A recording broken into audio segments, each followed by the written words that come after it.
கடலூர் மாவட்டத்தில் ஒரே இரவில் 3 இடங்களில் லாரி ஓட்டுநர்களை தாக்கி பணம் பறிக்கும் சம்பவம் நடந்துள்ளது அதிர்ச்சியை ஏற்படுத்தியுள்ளது. விழுப்புரம் நாகை 4 வழிச்சாலையில் இரவில் கனரக லாரி ஓட்டுநர்கள் ஓய்வுக்காக வாகனங்களை நிறுத்திவிட்டு உறங்கும்போது இருசக்கர வாகனத்தில் வந்த மர்ம நபர்கள் அவர்களை தாக்கி பணம் மற்றும் செல்போனை பறித்துள்ளனர். கடலூர் எம்புதூர், ஆணையம்பேட்டை, பெரியப்பட்டு ஆகிய பகுதிகளில் இதுபோன்ற சம்பவங்கள் நடந்துள்ளன. கூத்துக்கு போலான்ட்டு தோட்டத்துக்கு போய் நின்னான். இவனுக்கு கொஞ்சம் தூரம் போயிட்டு என் வண்டி நின்று பார்த்துட்டு வந்தானுவோம். வந்தது 3 வண்டி பைபாஸில் என்னாண்ட 3 வண்டி நிற்கிது. 4 பசங்க என்கிட்ட விடந்து கத்தியை மிரட்டி அப்படியே குத்துறாகணும் என்னடா வச்சிருக்கணும். அப்புறம் செல்லை பிடிக்கணும், 300 ரூபா பாக்கெட்ல இருந்து அதையும் பிடிக்கணும், பீடி வச்சு பிடிக்கிறது அதையும் பிடிக்கணும்.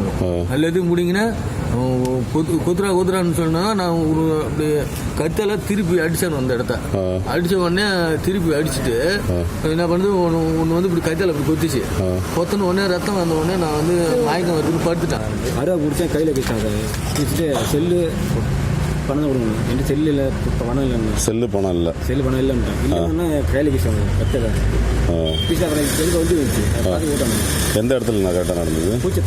பூச்சத்திரம். தலையில் என்ன தையில் ஏதாவது போட்டுறாங்க?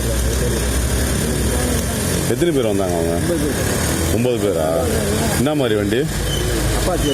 அப்பாச்சியா? அந்த ரேஸ் பைக் இருக்கு மாதிரி. இந்த சம்பவத்தில் 2 ஓட்டுநர்கள் காயமடைந்து கடலூர் அரசு மருத்துவமனையில் அனுமதிக்கப்பட்டுள்ளனர்.